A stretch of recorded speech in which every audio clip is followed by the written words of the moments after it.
Statling Hammers, Dan Lawless here, just with a little transfer update here outside our home ground, just in the area, just done a little, I don't know if you can hear me, it's a bit windy, I've tried to sort this mic out, but yeah, I've just been doing like a little collaboration with Newcastle Fans TV, talking about their obviously parallel transfer window they seem to be having with us from last season. But anyway, let's talk about the transfer window.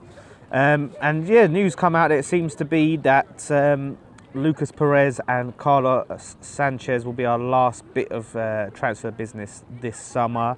I mean, we've seemed to be linked with a lot of different players, but all of the sort of more credible sources seem to be suggesting that it's Lucas Perez and Carlos Sanchez. Things can change, but let's get into it. Firstly, Lucas Perez, great bit of business. I'm fully behind that. I think him coming in, I think it's like 5 million as well. Which is absolute steal. Arsenal paid 16 million for him, and they still really rate him. Now, with Perez, if we were signing him right, and Tim's coming in being our first choice striker, we didn't have Arnautovic, we didn't have flipping Hernandez, then it would be a little bit lackluster.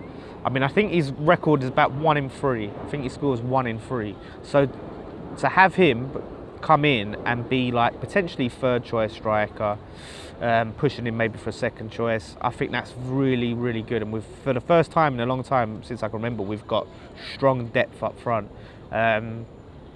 You know, I think as well, the good thing about him is he has assists in his game as well, so he can create some chances. So yeah, him coming in, the Arsenal fans, I don't think are happy about letting him go. I think I said in a couple of videos ago that out of him and Welbeck, he'd been the guy I'd go for, unless I didn't. So I was going to put a video up and I said, yeah, Danny Welbeck over Perez every day. But no, I'm pretty sure I said Perez over Welbeck, because he does have other things to his game. So really, really good bit of business that I think, like, yeah, our options going forward are going to be very strong. I think Andy Carroll's days are numbered at the club. There's not really going to be a place for him. So, you know, we'll see what happens there. But that's something to look forward to. Now, Carlos Sanchez. Let's talk about this player, right? This is someone, obviously, the fans aren't particularly happy about that link. It's definitely, it's got a very negative reaction. And you can see why. Sort of 32 years old. I think he's currently playing in Espanyol, but he used to play for Aston Villa. He was playing for Aston Villa when they went down, and then they loaned him out. And, really underwhelming option. He's a defensive midfielder. And yeah, it's just really, really underwhelming. Our Bill's walking towards me. Yeah, really, really underwhelming signing. Oh dear. So some girl's getting arrested there, and officer was walking towards me, poor girl crying her eyes out. Anyway, moving on. Carlos Sanchez, really lackluster defensive midfielder. We've sold Chiarte, and now we're getting in. It's just really bizarre to me. I don't understand it. I mean, it might not even be true, but if it is, that's a really bizarre bit of business. I don't know the details in terms of the fee or anything like that. But just to sell Chiarte, I know Chiarte's not been great, he's been inconsistent, but come on. We're getting this 32-year-old defensive midfielder. He's going to be 33 in February, so before the season is up. I don't understand it, to be honest with you. Like, I mean, I'm happy with Declan Rice, right? We're pushing him into the defensive midfield position, and then saying, right, he's our guy. He's going to be our first choice as our defensive midfielder, and putting that faith in him. I'm happy with that. We need a bit of depth there, and I just don't think that's good depth. I think that's with all the positive signs we're making, it's really odd. However, you know, I've said if we make no more signings and that's it, the window shuts, it's still been a good transfer window for me. So if we do sign Sanchez, it's still been a good window. Perez and Sanchez still been a good window. One poor, underwhelming player doesn't like sour the whole transfer window.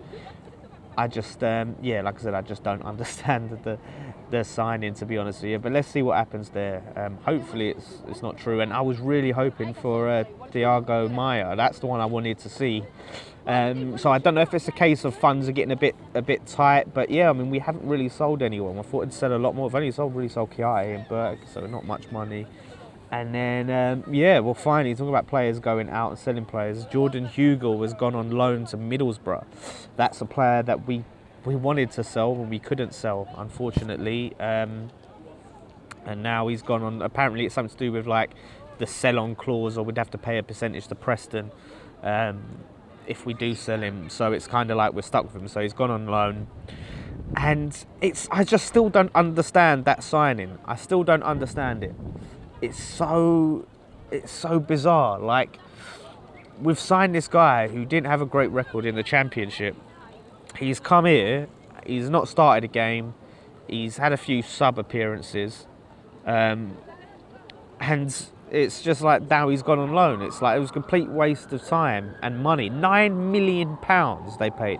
No, they were better off just not signing anyone than signing him for £9 million. I mean, the thing is, I really hope he he's improved his game. He probably has, and he goes and has a really good season at Middlesbrough. I really, I don't think I'm not behind him, but it was just poor business. That was a poor bit of business, and it was a weird bit of business. £9 million. So yeah, I mean, best of luck to him. I hope he does well, but I just don't understand it. I mean, I remember saying when we signed him, like, just what the hell was that about? And a lot of people were saying, give him a chance, and I understand that. But the thing is, and this is the thing, same thing that people are saying about Carlos Sanchez. Oh, give him a chance. It's like people are allowed to criticise like transfer links. Do you know what I mean? Like, we're allowed to look at someone we're linked with on a transfer and say, I don't think he'd be a good signing. That doesn't mean we're not going to give him a chance when he's in the shirt. We're just saying he's not someone we think we should be signing. We don't think he's good enough. Of course, when he pulls on that shirt, that claret blue shirt, we're going to get behind him. But in terms of Carlos Sanchez, I don't think it's a good signing. Maybe Pellegrini knows something I don't. Obviously, he's more qualified than me. But just in my opinion, for whatever that's worth, I don't think that's a good signing. Same way I didn't think Hugill was a good signing. But we'll see. Let's see. We may be surprised on deadline day. Perez looks to be announced tomorrow, which I think is great, and let's see what else happens. But I'm just buzzing for the season to start. I just want the window to shut so I know what we've got, and then just look forward to that Liverpool game. So yeah, we're going to try and be about on deadline day, and yeah, just like keep you up to date and give us some reactions and maybe do some live stuff. Well, we'll see what we can do, and so keep sort of looking out for us on West Ham Fan TV. And yeah, we're going to have previews, and hopefully we're going to do some collaborations for the Liverpool game, and then we'll be down there doing fan cams. If I'm not too hungover, it's my granddad's 80th on Saturday, and Jace's, if you remember, Jace's 30th, so I'm going to be home and probably really hungover, but I'm going to try and maybe do a live watch-along thing. We'll see. So thank you guys for watching. Leave your comments below. One thing left to say, come on you Irons.